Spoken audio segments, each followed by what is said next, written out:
Right, guys, it's a beautiful morning. I wanted to make this video for all the drivers that just recently may have got their CDL or just started to get driving in the trucking business. So congratulations to you. Okay, some of the important things you need to know and understand at your particular stage of the game of driving. First of all, there's absolutely no rush in doing just about anything unless it's an emergency. What I mean is, just take your time, rethink everything, keep your mind open and your eyes like a radar. Try to have 360 radar around you. Watch out for things, everything, okay? Teach your mind to start paying attention to the little old lady crossing the street, you know, the little kid playing with the basketball on the street court or something, and a loose dog. You know, people getting in and out of their car, they just parked. You really have to do thinking for everybody to be safe. Later on, it's going to come more natural to you, but keep open-minded and your eyes open just as well, because if not, it'll catch you off guard and you won't know how to react. Like right now, there's cars coming in on the entrance ramp. Even though they need to yield for me, I quickly looked in my mirrors. I saw the left lane was open of the two lanes. I shifted over. I didn't sit there and fight with the car to make him slow down or speed up. You know, that's the beginning of road rages, stuff like that. You start driving angry. Now the car pulled away ahead of me. Now I'm shifting back, using my blinker, of course, to shift back into the right lane. I always try to be in the right or middle lane, only the left lane kind of like for passing. Keep that open, let other people have a clear path to pass you. You know, you don't really want to be side by side with traffic. That's real annoying for me because it eliminates what I call outs. Outs meaning possibilities for yourself to use as a safety zone, you know, or a safety net. So, got a car coming up on my left right now. He's doing about 5 miles more an hour than me. That's cool. He's slowly passing me by.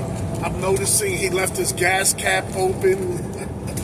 You know, and every time there's a possibility that when they pass you, they don't think or respect you anymore and want to cut right in front. So I could back off the accelerator pedal. Excuse me, I got a little gas there. Back off the accelerator pedal a little bit. But getting back into taking your time. Remember, there's so much to learn. You're not going to learn it all in one day. And I got news for you.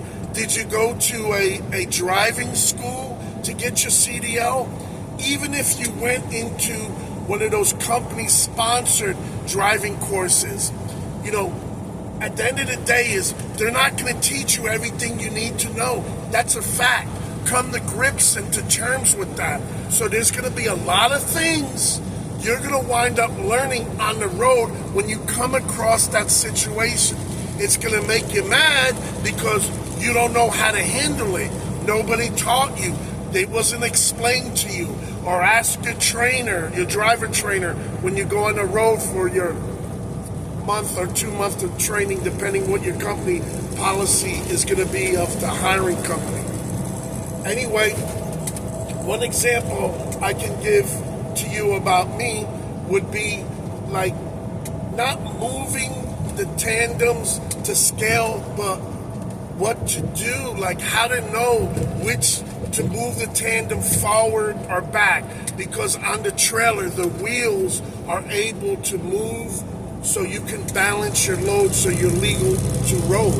Okay, gross weight is normally 80,000 pounds unless you have special permits to allow you to exceed the road gross weight when driving on interstates and streets in any given state. So for me, I would spend in the beginning a lot of time because chances are I may have moved the wheel the wrong way, and then now you have to lock them in and you have to reweigh on a typical CAT scale, go inside, pay for it, get the ticket. Then you realize, oh, I made a mistake and stuff. So I'm not going to get too much into that now, but it's a good idea to make a video to help drivers know how to scale their weight. But the procedure to move your tandems typically is you got to be kind of like straight on a level ground if possible. That's not always the case. We understand that. But if you're on level ground and you have to set your brakes, your tractor and your trailer brakes, then you walk out to the back, and some trucks have an air, I'm not going to say hydraulic because that means there's liquid, hydraulic fluid involved, but it's air, so pneumatic, I would imagine, if that's the word. You have to go back there and pull the button out. On mine, that's how it is.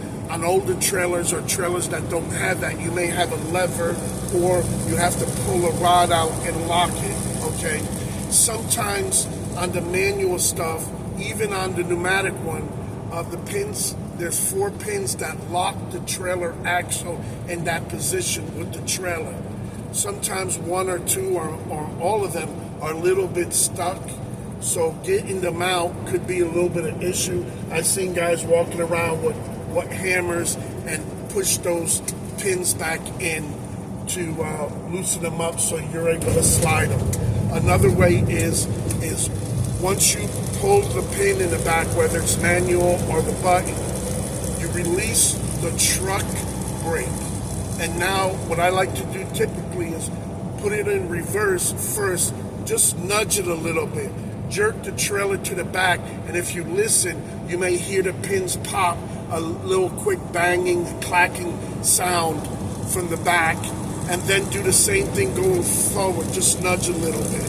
So then, if you want, the smart thing to do is stop, take it, put the brake on, put it back in neutral, of course, go back and check all 4 pins. You have 2 pins near the tires on both sides, so it's a total of 4 pins usually. Okay, so once you see they're pulled back in the release position, you're able to move your tandems. So a quick rule of thumb is wherever your issue is with the weight, let's say you have too much weight on your trailer, so you need to get weight off. So what you do is you go away from the problem.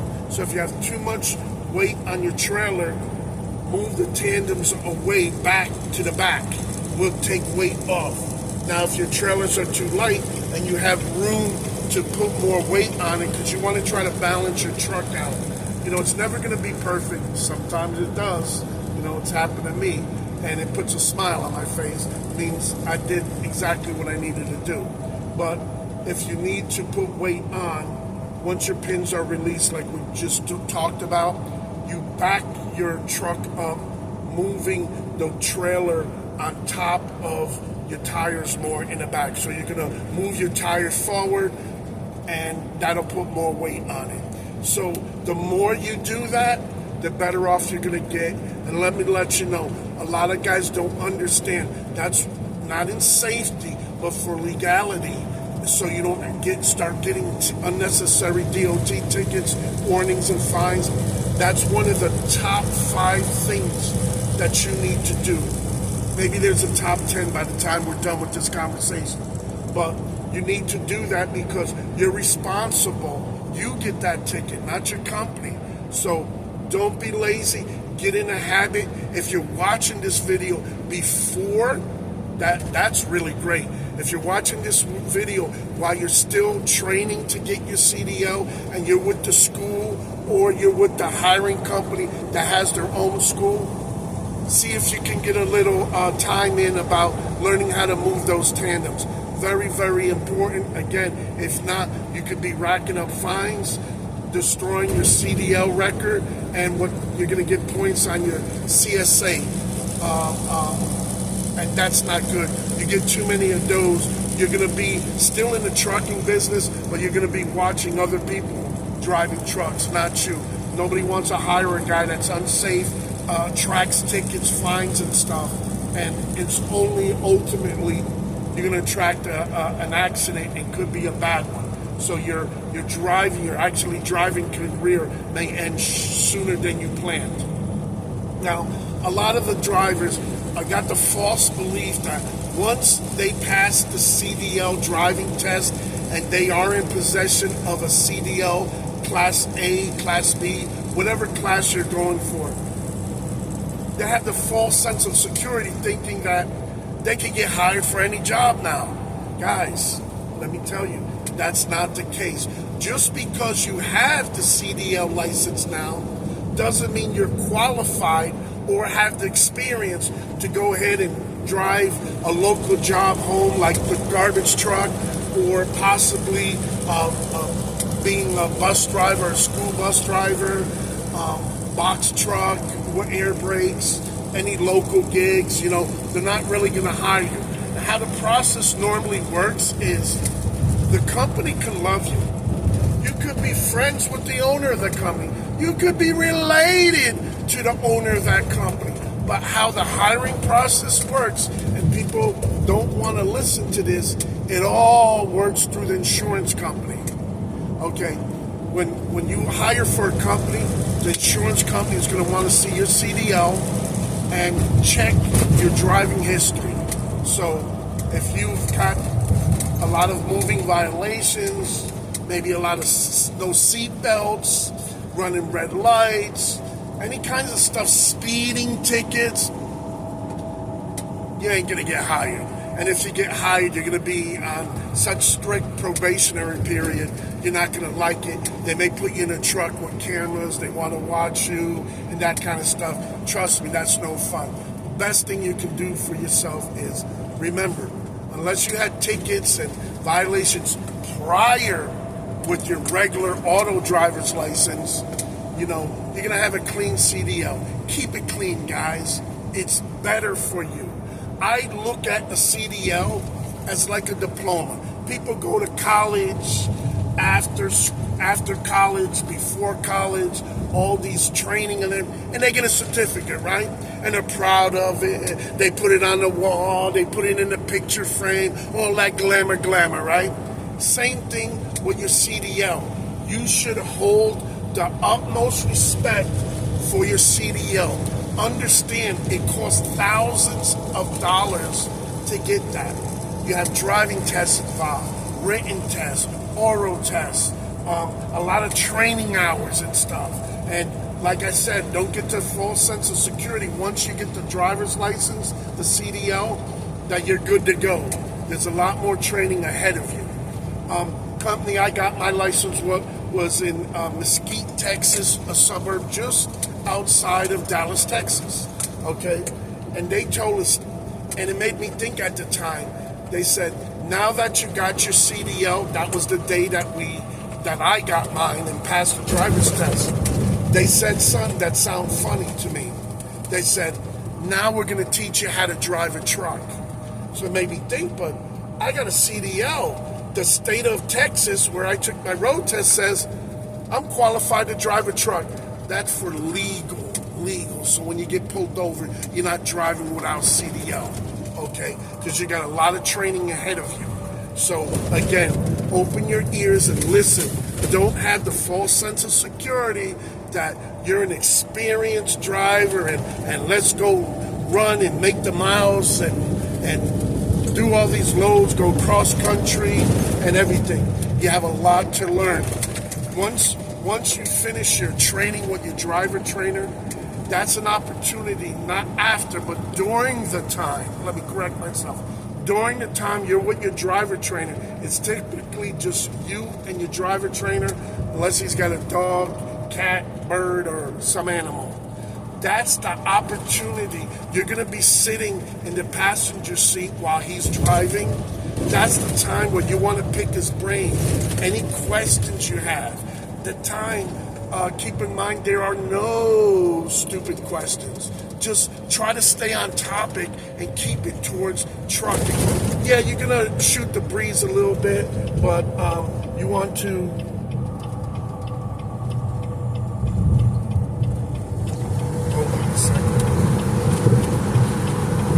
You want to keep it in the trucking mindset because that's your chance to learn. So stuff that you don't know, don't feel embarrassed.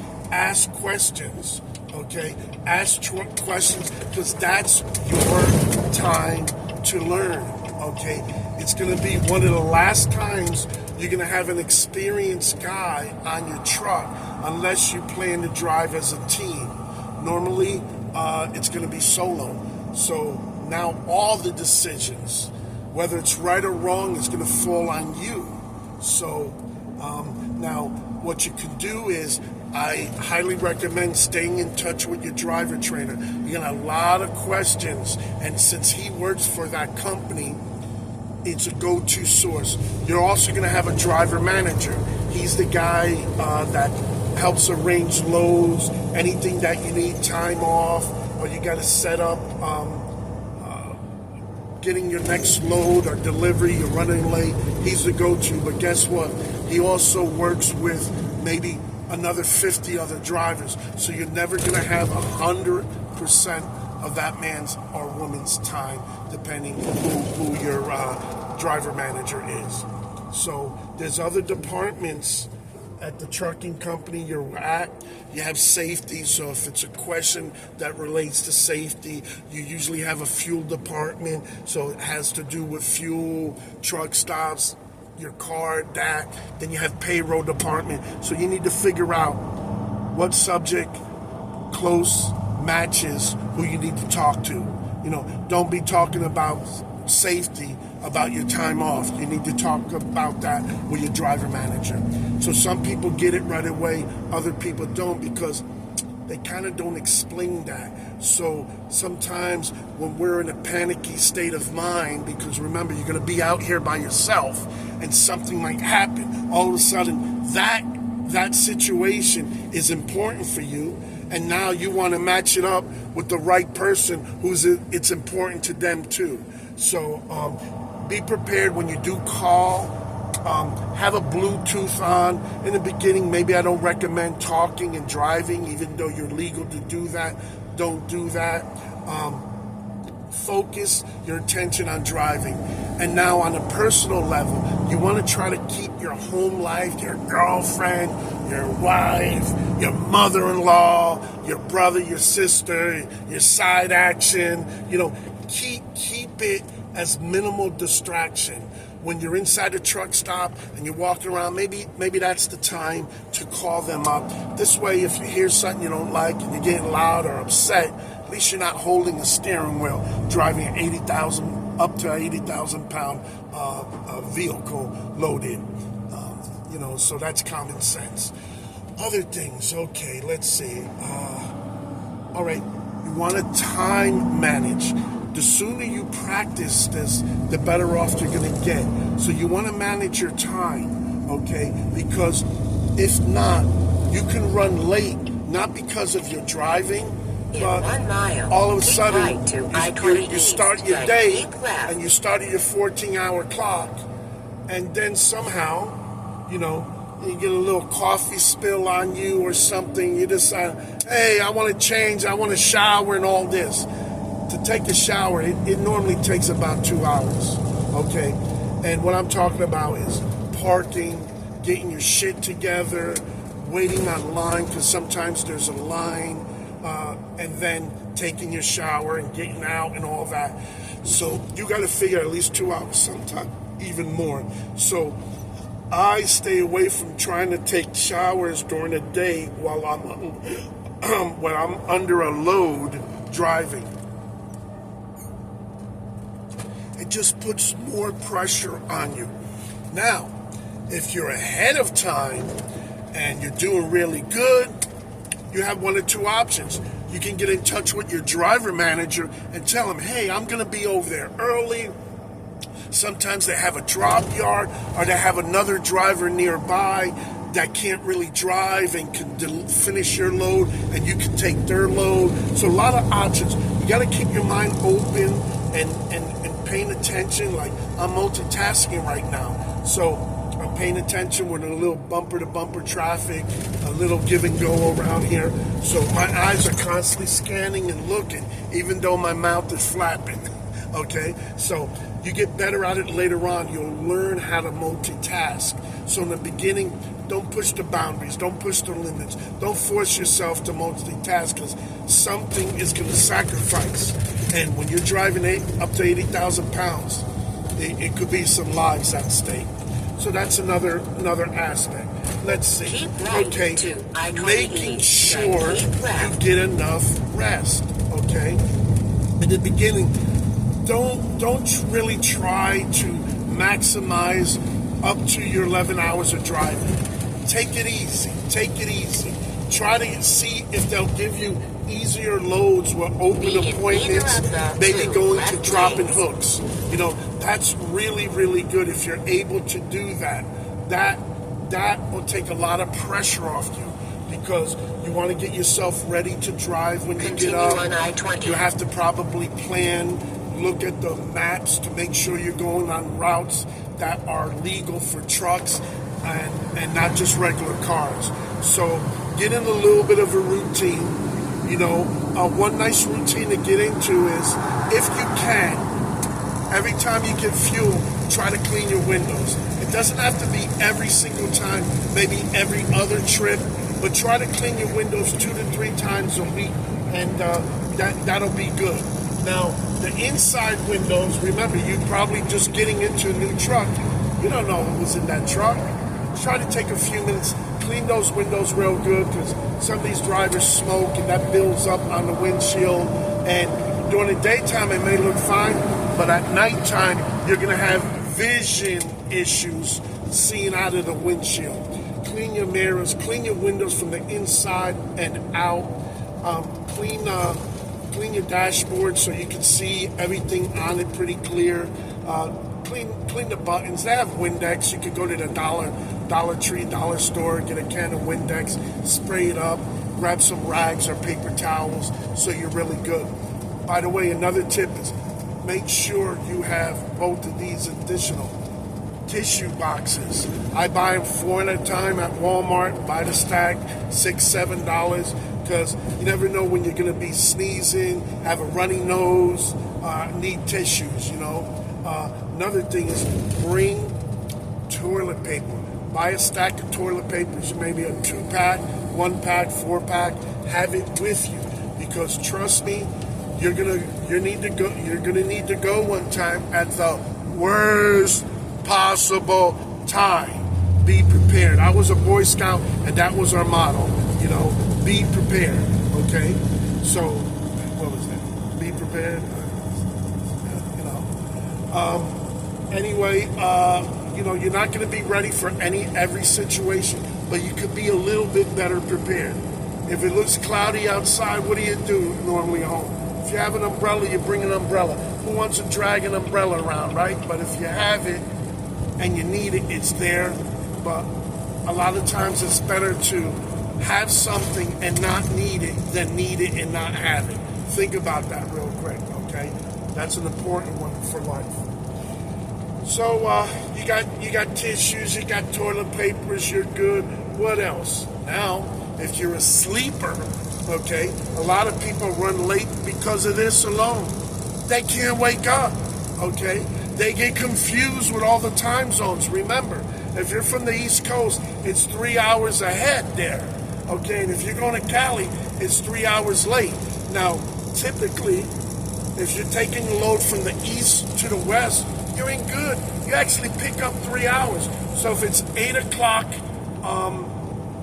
appointment and you're going to the West Coast, that's kind of 11 o'clock East Coast time. So your body is going to be more apt and you're okay. Now, I don't like using alarms, okay, because I wake up through the middle of the night, I got to use the bathroom and stuff, so I keep my mind almost like in sleep mode, where I could easily wake up if I need to, all right? So I don't use alarms. I typically on a pattern, so I know I may wake up a couple times through the night to use the bathroom, so I'll check the time, remind myself what time my 10-hour break is completed so I can start driving and when my appointment is. Keep that in mind. Now, a lot of times, if you want to be proactive and you think you're going to be there early, you could call that shipper receiver. You could find out if it's a strict appointment or is it first come, first serve. FCFS, first come, first serve. You may see that in the paperwork. That means is you don't actually have an appointment, but you need to be there within those hours. Kind of usually like banker's hours. So those type of loads are pretty easy. Now, you could get in and out quicker, or you can be in and out later. Those type of loads, you want to try to get there early because you got other drivers that are going to try to get unloaded earlier. It gives you more time to go ahead and get your next load. So the earlier you can get there, sometimes you can drive and make it all the way to that receiver. Now the problem may be they may not allow you to park overnight there. That's when you pick up the phone, you call. You have to be a proactive driver. Don't dump everything on your driver manager because, yeah, they're supposed to help you with that stuff, but give them a break. Don't be that driver that's constantly calling your DM, asking all kinds of ludicrous questions that you could be answering yourself. Don't be afraid to do the legwork, okay? Look, you got Google.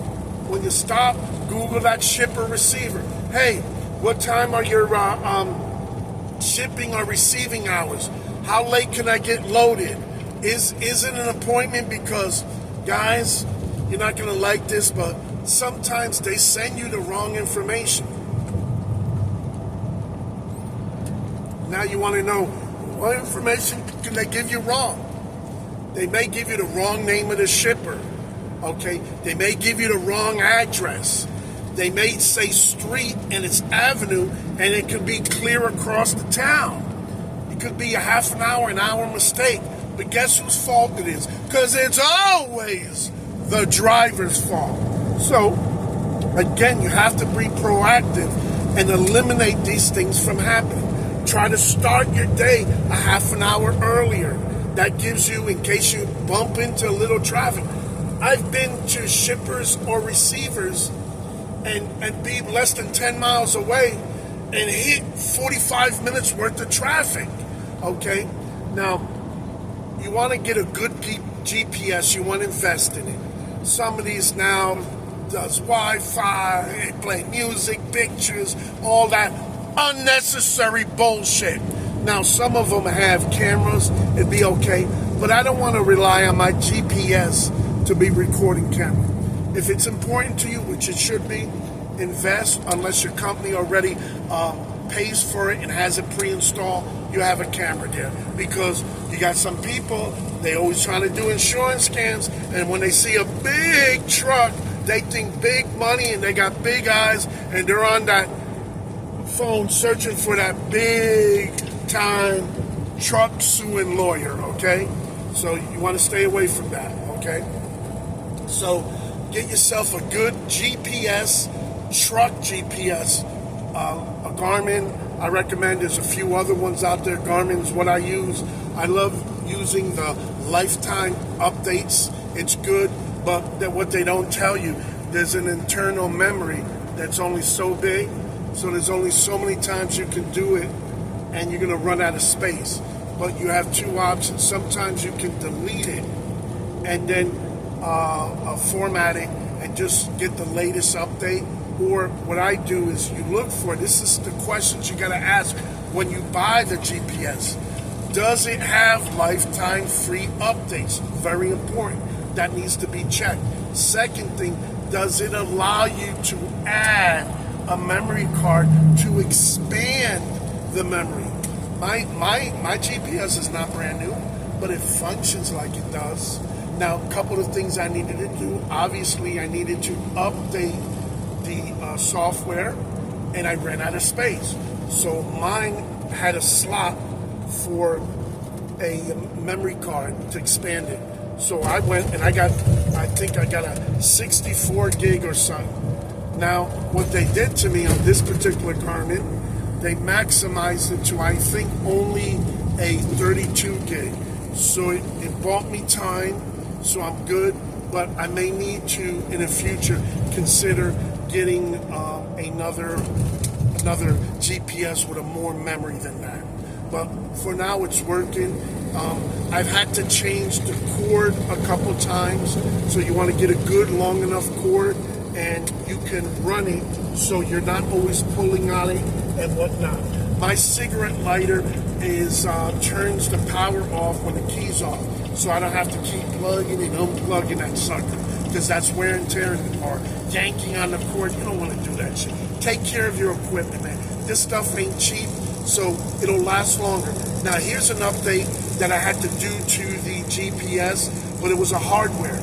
Okay, there's an internal battery, kind of like a watch battery, or the type of batteries in your car fob remotes, and that has a life. So what that holds, that keeps memory on your GPS, the time, your stops, your favorites, and all that. So when that battery dies, okay, what's going to happen is you're going to have to keep power on. You're going to have to keep it plugged in, or your GPS is going to turn off. So when you start seeing battery low a few times, not charged, and you've been having it plugged in, that's a key sign that your battery's going. It's going to give you a nightmare of problems. And if you wait too long, when that battery dies, there's not going to be enough power to turn it on sometimes. Or change settings. So what I did, I looked up on YouTube and I saw that the battery is actually replaceable on my particular Garmin. So I went on Amazon and I ordered a kit for about $15, $20. They had a video and instructions. It was a little bit scary because you're opening up your Garmin or your GPS, which is really, really expensive, so you kind of start to feel like a brain surgeon, and you want to be real, real careful. So if you're up to it's good. If not, you never know. Maybe a CD shop. You don't see too many, but once in a while you see guys that mess with them. Okay, and the trick here is sometimes you can buy a GPS used that somebody thinks it's broken, it's not working, or it's giving them problems. And sometimes it could be as simple as replacing that battery, doing an update, adding that external memory card to expand the memory. Okay, you plug it in. Or, check this out, you're not going to believe this. Changing the cord, the power cord, okay? Now, some of the power cords, they look the same, and they may be used for data. So when you're plugging it in, it may not properly power up your GPS. So sometimes an easy fix for that is buy original OME cables for your cell phone, for your GPS, and whatever else you use. So if you stick with it, it costs a little bit more, but it's going to work. But when it comes to GPS, sometimes the manufacturer realizes there's a demand for this product, but if they sell that small product $10, $20, a lot of them do, chances of you buying a new GPS upcoming, so they think, well, let's make it outdated. Let's change the cable so it can't work on an old one. And that's what that happens, Apple was a little notorious for that, and they force you to update equipment, charges and that kind of stuff. That's foul. I don't like that. To me, it's earn my business for long term. If you make something that a good product, it works, you stand behind it, and it's not disposable like a plastic shaving razor. That's what some of these manufacturers like to do. Then you have the very opposite extreme. What they do is they make the thing so freaking fancy. It's got a thermometer, a video camera, digital pictures, memory slot, Bluetooth, play a little bit more music. It's got Wi-Fi. Oh, it's got all these other apps. It's going to show you how to get fuel. It's going to tell you about the traffic. A lot of times those things are subscription, or you're paying so much more for that GPS that it's not worth it, okay? It sounds exciting. It's like buying a convertible car with all the bells and whistles, power seats and stuff. Yeah, but you have to realize what's important for you. You need a GPS to get the job done. You don't need it super fancy. I use minimal features on my GPS. I use the trip setter, so every day I reset it so I know in the morning that I'm starting from 0, and it has a double odometer. I use like a lifetime one, or you can set that when you got your fuel last or your PM oil change, so you know how many miles you've done on it, so it helps you evaluate if you forgot the date of your last oil change. And sometimes I'll use it for local stuff, but mostly I'll use Google Maps to find restaurants and that kind of stuff nearby, or fuel stops. But one thing I do is I use Google Maps in conjunction with using my Garmin GPS, or any GPS in general. So basically, you want to find what Google is good for is kind of for the latest addresses. So we go sometimes to shippers and receivers. They just built a new building. Heck, they might have built a whole complex, industrial park, and your GPS doesn't get normal updates unless you're doing what you need to be doing, and it's frustrating. It may not have that road. You may see quite often, and it's hilarious, is you're going somewhere and it looks like you're going through a field because there's no road, or it tries to reroute you because it doesn't understand there is a new road there. So by using Google, it's not always perfect. So what you want to do is, it's like having two pictures, and you want to kind of bring them together so they overlap, so you can get the best information. Okay, sometimes, again, like I told you earlier, the information you're given to by the load information from your company, or your dispatch or the broker, it's not accurate. So what I like to do is, when I get a load and I take those few extra minutes, I Google the company's name and in the city and try to find. A lot of times the company's so big in that city that they have a couple locations, and you want to make sure you're going not to the headquarters office. They're not going to help you load your load into your trailer. So you have to do that. And another mistake some people make is, when they're looking at the bills, they see an address, the first address they see, they pop it in there. But you want to be very, very careful. Consignee is the person that's going to receive. So the consignee is the receiver. Okay, now you're going to see some words of shipper. That's where you picked up. Okay, now you're going to see some other words there, and it may say billed to, or so don't be putting the bill to, because that might be where their office is at, and it could be the same town but different address, or states away. So you want to not be on the phone when you're getting your bills, and you're going to compare it to the information that your company sent you about the load information.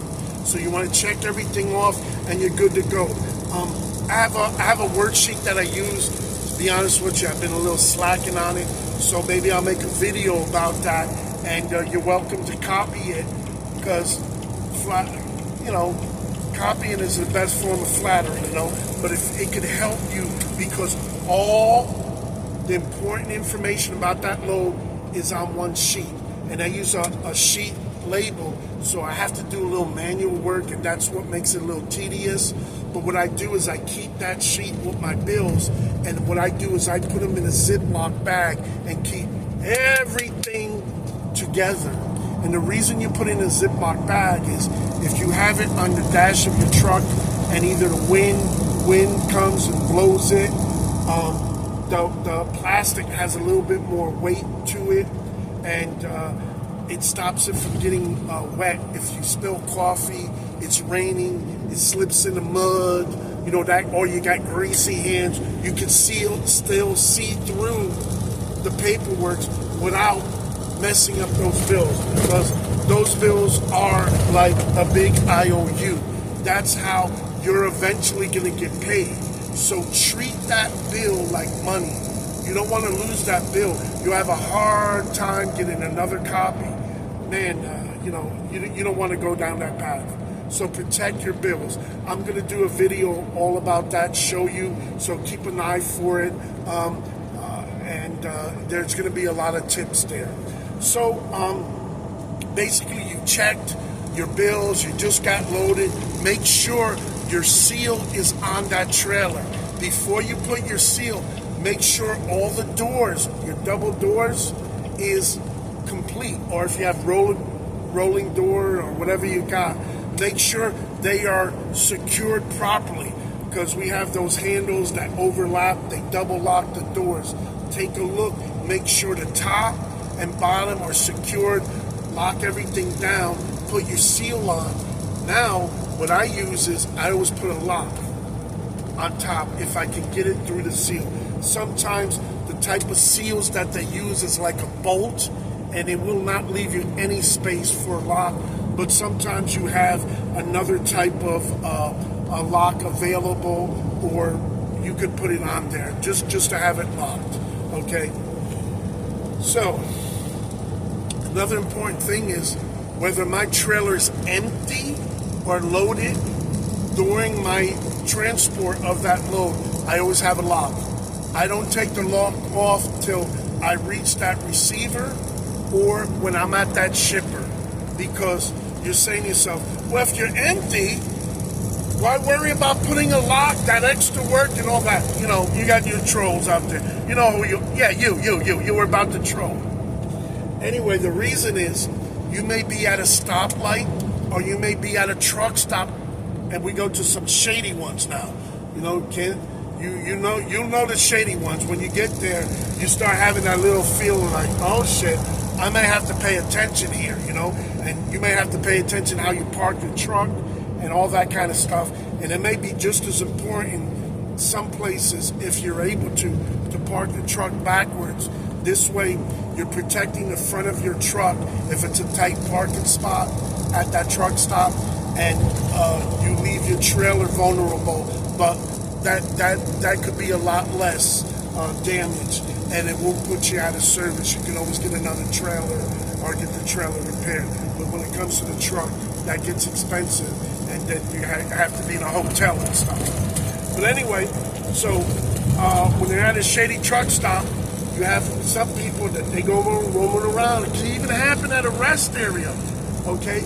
You got cars, four-wheeler there, and a guy sitting in the car wondering how he's going to make his next rent payment. And here you just parked in front of him, and you raised the curiosity of that cat. It's mine. Man, I wonder what he's hauling. Is it anything good? And if you're refrigerated, you know it's some type of food, guy might be hungry. Might even be homeless. You might have stumbled on a homeless encampment at that rest area. You never know.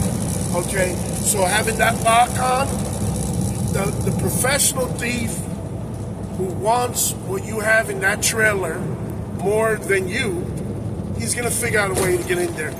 You only can slow it down and make it more difficult. That's why sometimes if I'm near a wall, I'll back up to that wall so nobody can get to that door. Little added layers of protection. Okay, very important. It cuts down on OS&Ds, overages, shortage, and damage. Shortage meaning somebody just five-finger discounted. I had a buddy of mine that it happened to in Dallas.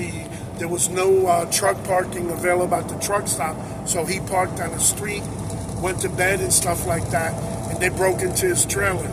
Now, I can't remember if he had a lock or and they broke the lock, but never take for granted, man. When you start getting complacent, that's when bad things can start to happen. They may be small bad things, but we know a lot of small bad things added together equal one big bad thing, and could be expensive and could cost you your job, could ruin your whole day. Okay, so let's prevent that from happening. Take charge, be in control, because you are the captain of your ship. Okay, so don't let other people drive your truck. And what I mean is, they're blowing their horn, yelling road rage, all this and stuff, speed up, whatever. You can always pull over. Every once in a while, what I like to do, if I don't like the flow of traffic around me, I'll get off the next exit ramp as long as it's easy on and off. Get off and then get back on. Those people are ahead of you. The easiest way to lose people is let up the accelerator pedal. So you slow down just a couple miles per hour. They're not going to want to hang with you unless they're retired life and it's Sunday. Check your clock, and they're a Sunday driver, and they just left church. And people ain't rushing for nothing, So that's what you need to do. You may be on a country road and there's a school bus in front of you. Man, what are you going to do? You can't do nothing. Don't get frustrated. Don't try passing them, because they're used to that. And they'll jot down your plate number. And a lot of times now, you have an undercover cop following them around in a car, and he's just waiting for somebody to act a fool. Okay, that's an expensive ticket, going to ruin your day, and tickets like that may cost you your job. Okay, so when in doubt, just play it safe, play it cool. If you're running that late, drivers will tell you should have got up earlier. So try to not make too many stops unless you have the time to. Now, there's some days I'm most efficient by making a lot of stops. Now you're saying, well, you just said don't make a lot of stops. But what my stops are is, you want to be careful, because there's a whole nother topic about parking at the fuel island. But if you got to use the bathroom, try to park in a head spot. So if you have a clear pull through a fuel island and you're not getting fuel or cleaning your windows, guys, don't park there. Be courtesy. That's a big, huge problem in the trucking industry. Don't block the fuel island. You can be in and out.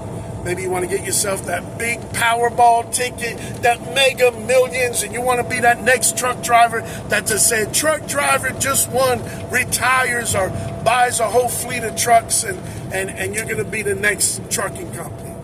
Okay, so if you're getting a drink, don't be that guy that's ordering a sandwich at Subway, that's going to sit down and eat it and block the food. I did a video on it. There was 2 record tow truck drivers. They were hauling trailers, and they were blocking the fuel island. They went on in, ordered sandwich. They had their 30-minute break, sat there, ate everything like carefree, blocking two fuel island pumps. Sad. But, sometimes you say something, you got to get ready for that rumble in Manila, Rumble in the jungle. Thriller in Manila. So be careful, because how you may say things, it may frustrate the shit out of you, and you're right to feel that way. It's when you're telling somebody else how to run their shit, and you may want to just suggest it in the nicest possible way, but guess what? He may be having a hard day, or she, and they're going to walk all up over your ass, bro, and start shit. So don't try to cash a check. Write a check that your ass can't cash, okay? So avoid those, even simple as sucking your teeth, nodding your head, shaking your head, is all negative body language that could be interpreted into fighting words, okay? Don't put yourself in that position unless those are the checks your ass can cash, okay? So just, if you see that happening at the truck stop, call the truck stop up.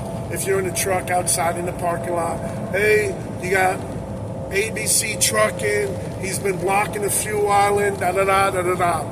And they'll get on the mic and tell. So sometimes people getting blasted on mic is enough embarrassment to realize that they messed up. But then again, you have that percentage, they don't give a front door. They don't give a front door. So just shut the front door on that one. Okay? Don't let it ruin your day, okay? Be careful around truck stops as we're talking, even walking.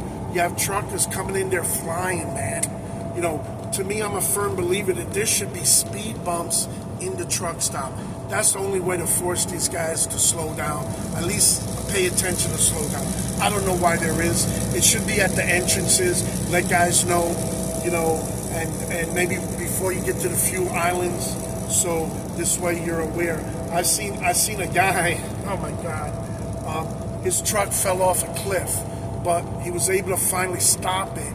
He left the truck in neutral at the fuel island, and there was a little bit of an incline, and there was a mini speed bump or went ditching the road, and it rolled right past that and fell off. It was a big fiasco, man. It looked like ice road truckers with all the tow trucks and stuff lift his ass back on level ground. So you learn. Look, they say a fool can learn from his own mistakes. Like you see a pot on the stove, and you're like, oh, let me touch it. Let me see how hot it is. You touch, ow! And you burn your hand. So next time, you're going to know. That's what I mean by a fool can learn from his own mistakes. You're going to know and respect that next time. But here's the kicker. It takes a wise man to learn from another's mistake. So if somebody else was watching me make that mistake, they'll learn and say, oh shit, I don't need to touch that pot to figure out that shit was hot. Okay? So try to be the wise man. So you can learn so much from a dummy. Okay? He may not know a lot, but he sure knows a lot of screw-ups. So try to learn from him. So it's always good to listen. Sometimes it takes a lot of patience, but there's a lot to learn out there. Keep your mind open. Learn, look, listen. Sometimes I listen to the Trucker channel on Sirius Satellite. That's a good subscription. You got to pay for it. You can have it on your phone. It's really good. You have a lot of commercial-free music. Keeps it entertaining. Heck, I'm a big fan, and don't hold it against me now. Howard Stern in the house. I love listening to him. I love listening to ESPN. So if you can't watch the game, you can hear the game. So that's cool. Keep you rolling with entertainment. A lot of news channels. The weathers, I don't know if they got a dedicated weather channel. I think they used to, and they got rid of it. I don't know why, because it's worth it. That's where your other subscriptions on your cell phone carrier, maybe you have a YouTube TV or Sling TV, or sometimes your cable company at home allow you to have an app that you can download on your phone, and they don't even charge you. So if you're tight with somebody who's paying cable bill, because let's face it, we as truck drivers, most of us live in our truck. So what I do is I put all my shit in storage. I got a nice $36 a month storage bill, and I'm 7 months paid ahead, But we do have a mailing address. We have the license on our license, the address. You want to keep that up to date. So if your address is no longer good, you better update it, because that's how tickets come to your house, even maybe parking tickets. So you want to keep that up to date.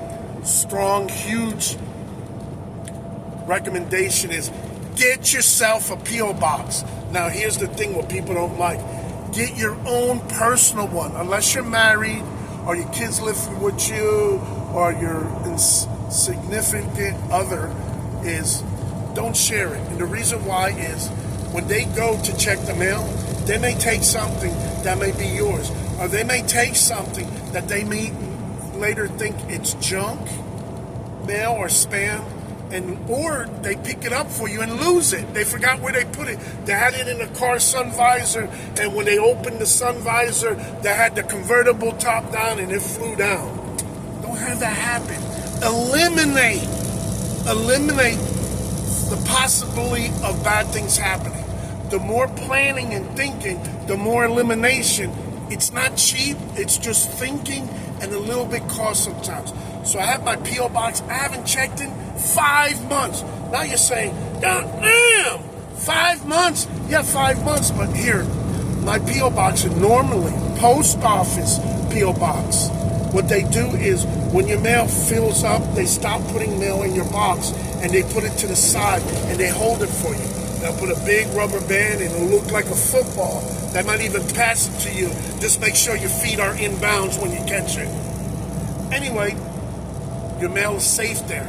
So what I like to do, here's another tip, is let's say I'm on the road here a lot and we're using our ATM bank cards, right? So now your card may be a little worn out, maybe giving you issue, maybe the number's worn out, maybe it's not working right.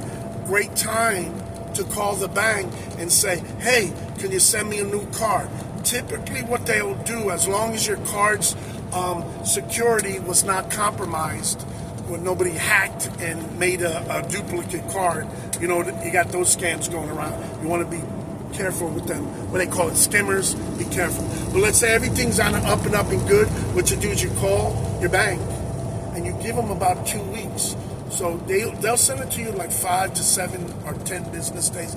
But you call them when you know you're just about going to be picking up your load going home, or 1 or 2 loads. Since I do a lot of coast to coast, I live in the Tampa market and I'm in Cali, I could go ahead and call, or on my trip going out to Cali, which will take a few days, and then obviously the return trip back to Florida, if I don't do a 34 in between, it's going to be sufficient time. This way, you're not sitting and waiting when you need it, okay? Because when you need it, it's usually too late, and it's a huge inconvenience. Now your company wants you to go pick up a load, and they say, what's the matter? You already been home 4 or 5 days. We need you, and now you got to tell them that. Stupid planning, inadequate planning on your part. So a little thought process goes a long way. Preventative, just like preventative maintenance, okay? Anyway, you call them, they send it to you. By the time you get home, the shit's sitting there waiting.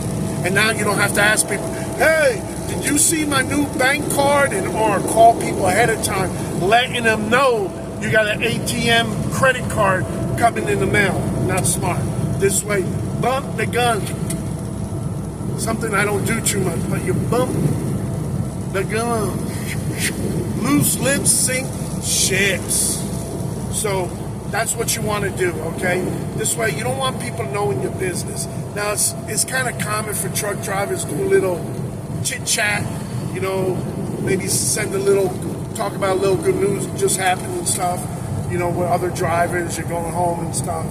But as far as people and friends and stuff, you know, people that you think are your friend and your go-to, and you see your bro and your bro and your bro, and you'll do anything for him, it may not be mutual, especially after you're on the road a little while and now you ain't talking as much, you ain't hanging out, and he keeps hearing on the phone how everything going so good for you, but not them. So that's when there's an opportunity for like a little jealous, a little jelly, a little envious to build up. So sometimes coming on a road, you actually lose friends, or you have to declassify them. They were my A1 bro, now they're B, you know? So just keep that in mind, okay? Because when you're making paper and stuff, everybody's, hey, my car insurance, my note on my car payment, and they're gonna hit you up for cash. There's some women, and that's what they do. I've been down that road, but I've helped people that have kids and stuff.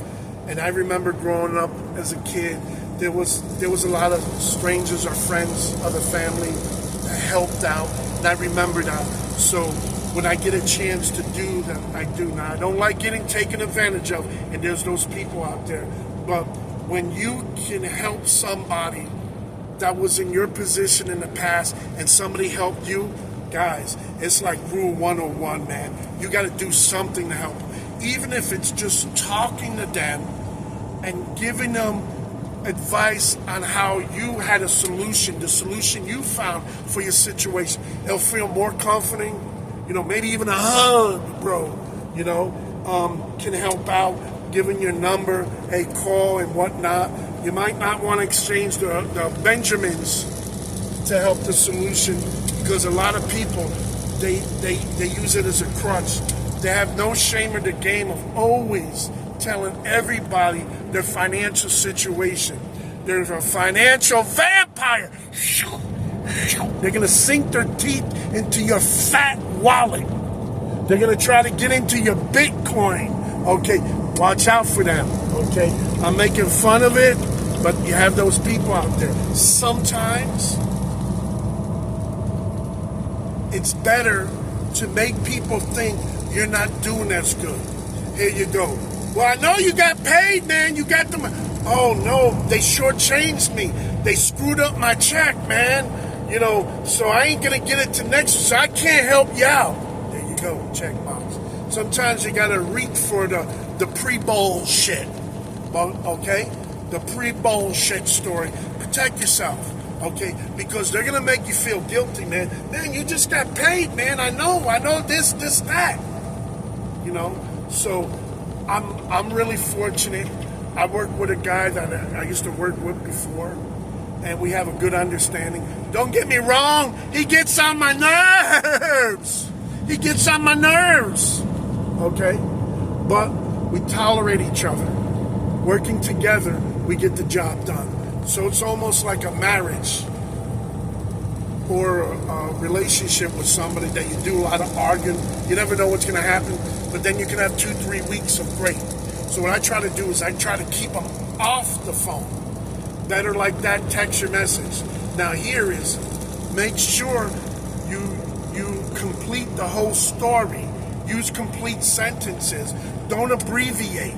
Pull over, stop, and put the whole story. Read it, so when they read it, there is no confusion. Okay? Get a little hot now.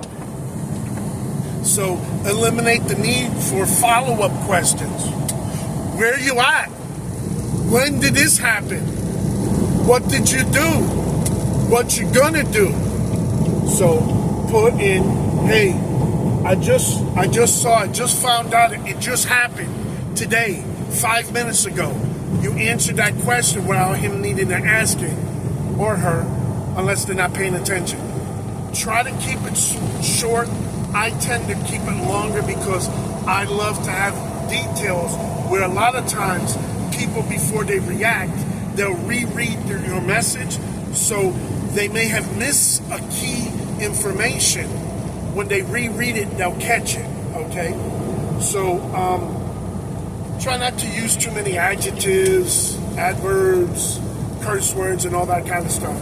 Get your point across, okay? Sometimes I like to start off with, I'll send in a message and say, hey, are you busy? Do you got a minute? Right? And wait to see how long it takes for them to read that or respond back.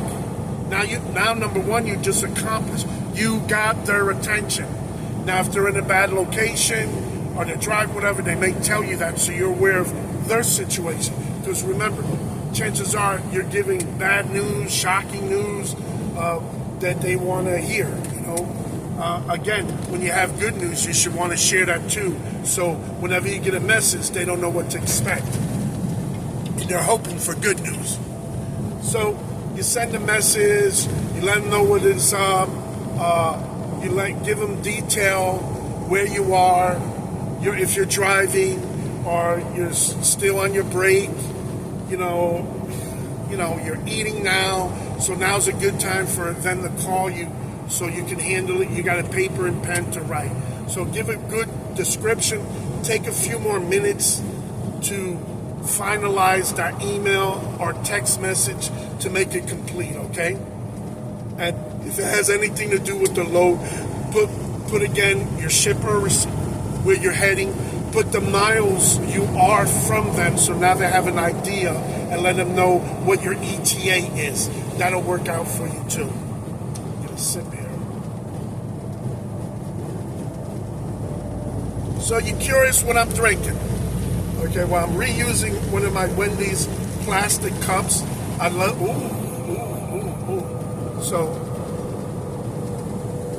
we got 5-0 in the middle on a plain brown wrapper.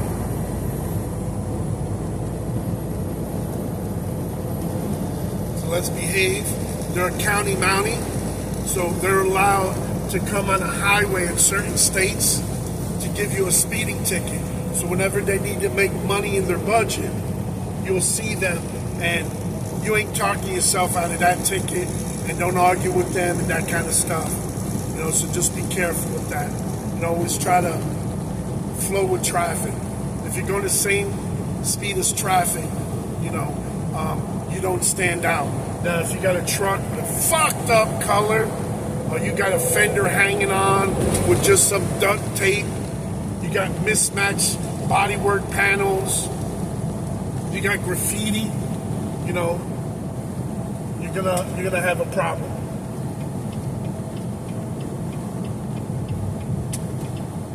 Did he sneak up behind me? Shit, he did. He's passing me by. Man, that sucker was quick. Is that the same guy? Damn it. So he's looking to pull somebody over. He's hauling ass. Okay? Hauling ass. So, again, communication is key. Okay? You want to stay in touch with your driver manager. My driver manager is my boss, so I only really got one guy to talk to outside of. I make my boss's life so easy that I talk to the broker. He gives me the information, so when I have an issue, I'll reach out, keep everybody in the loop so everybody knows what's going on. Like yesterday, I had to call the receiver and let him know, hey, I'm not going to make my 8 o'clock appointment today. So I explained the situation. My situation was the highway was shut down. I can't do nothing. It ain't my fault, you know, but I relayed that. So, Mr. Receiver, who am I speaking to? Remember the name. You want to document it later. I spoke to a Josh, B as in boy, okay? Josh, what department? Are you working in the receiving or shipping department? So now I know I'm talking to the right guy. So then I confirm the address. So it's the right location and the right delivery location. Okay, the paperwork had 16 and I think it was 20. Not a big diff, but it confirmed it. So he's able to confirm it for me. Because sometimes you can be in certain complexes and just 2 numbers off is another block or another industrial park. Anyway, let him know I'm going to be late. What time can I offload or get unloaded? He told me if I get there before 5, I should be okay. Right now it's cutting really, really close, so I kind of been pedaled to the metal a little bit. So I'm going to try to make no stops. Yesterday I did fuel up, so I should have enough fuel to get me there. And I may have to body sacrifice. And there's my breakfast. Now, I like to consider myself an overachiever driver. So I like to have the mentality of not just, hey, I'm just a driver, it's not my job. No, that I don't know. That's not me. That's your job. And, you know, I don't like to push the blame game. I'm a team player. I try to call my own shots. So I'm kind of like a solo/team player. I try to handle everything I can. But there's instances when you're going to need assistance from the broker, your DM, somebody else from your company's department, you know, maybe at the truck stop, maybe even at the shipper receiver, or sometimes another truck driver. You may have an issue and you could use his muscle, okay, or the second hand.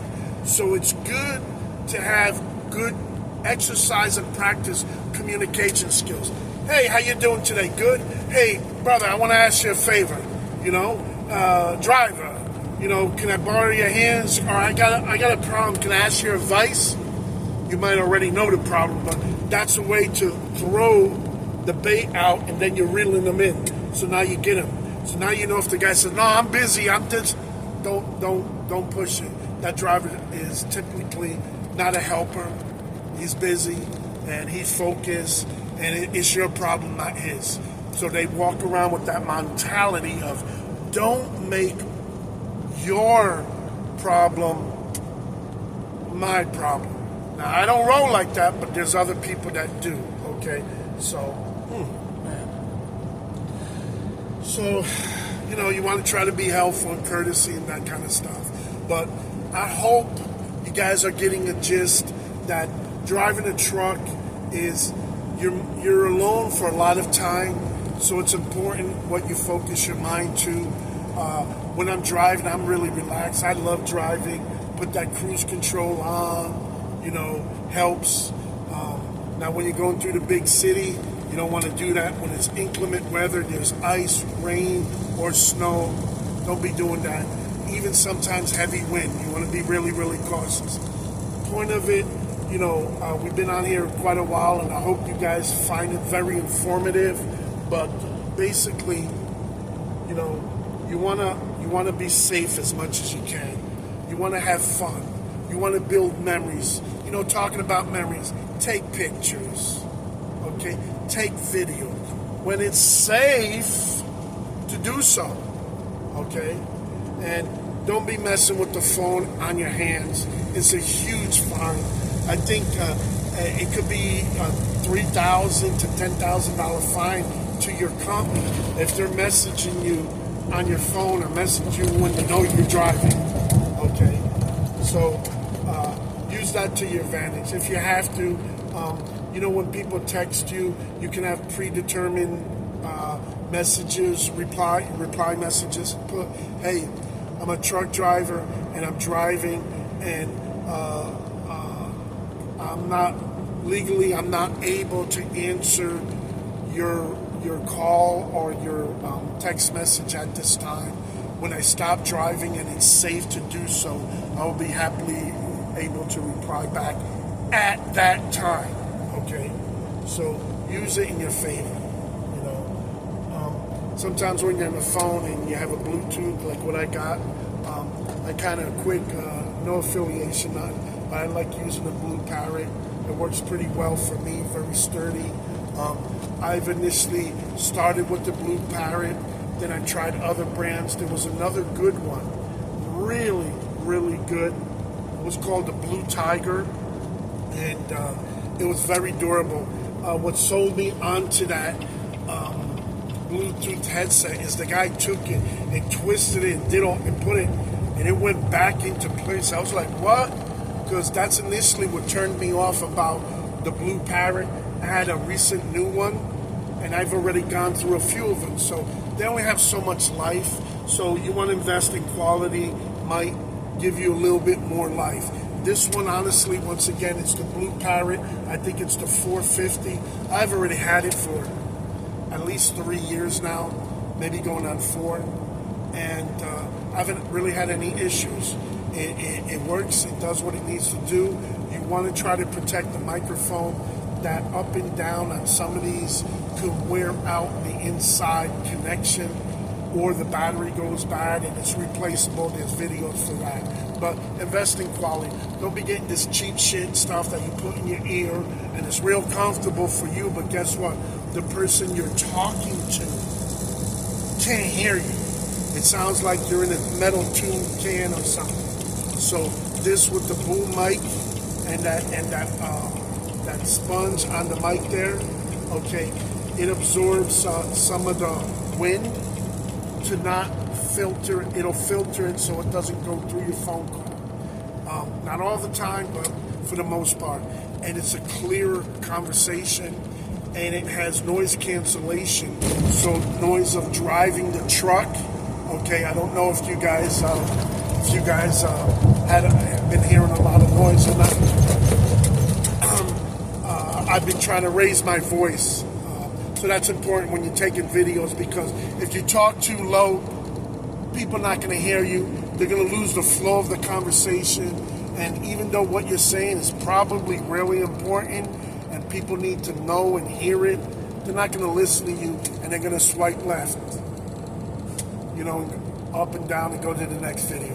So make sure you're loud and clear, and If it sounds confusing, take a step back, dial it back, rewind it, and explain it another way. This way people can grasp the meaning of what you're trying to say.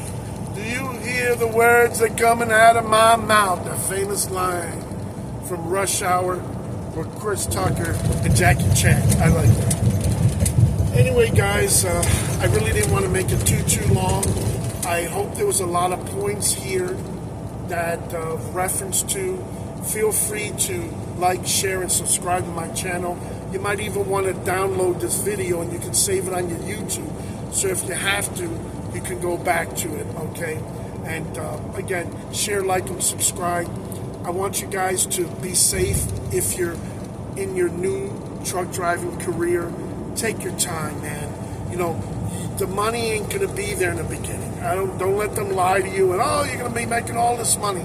In the beginning, it's not, because you're so focused on taking your time and learning and doing things right that you're not a speed demon and making those wheels. So absorb what you learned, okay? Make it part of your daily routine if it's something that needs to be, okay? Safety, there's no shortcuts in safety, man. And slowing your roll is the first step to kind of safety. And talking about it and watching videos, a lot of companies really promote that, because at the end of the line, at the end of the day, is accidents cost them money, lawsuit cases, injuries, doctors, treatment, settlements, lawsuits, fines, all kinds of stuff. So they definitely want to stay away from that, okay? So outside of that, I think we've covered enough. Guys, please put some comments on there. Let me know what you think of this video. How's it sound? Do you understand me? Do I speak too fast? Because I'm originally from the Northeast, and, you know, forget about it. Okay? So, guys, just be safe. You know, try to have two hands on the steering wheel when you're driving through inclement weather, high winds, that kind of stuff, because you can react. And you never know when you're going to have a blowout. The worst type of blowout is a steer axle, and it's happened to me. And it's pretty scary, and I was able to react the right way. Fortunately, I was on a level ground, and I was doing 70, 75, and that's part of Texas, which is legal. So I handled it right. And last thing I want to say, though, is I was able to pull the trolley brake on my trailer, which pulled the front of the truck up, kind of. So it stopped allowing weight on that blown tire and rim. So I was able to finally coast using the Jake brakes a little bit and pulling that one, you know. So a combination. So just be safe. Try to be prepared. You're never really going to be prepared. There's going to be maybe some instances. You're going to see some amazing, beautiful things, and then you're going to see some amazing, not so beautiful things that's going to shock you. Okay? So please be as safe as you can. Take your time. Do everything you can. Do your pre-trips. And every once in a while, take your truck to the truck stop, and they offer sometimes mid-trip inspections for free. And just prepare. Get another set of eyes, another set of hands on your truck and trailer. Now, if you're with a company that does a lot of dropping hooks, man, you can't afford to be lazy there. Okay, very, very important to focus on that trailer, because you have no history. You don't know what's currently going on with that trailer. It could be minor or it could be major, and you got to play detective and figure out. So, guys, God bless. Be safe.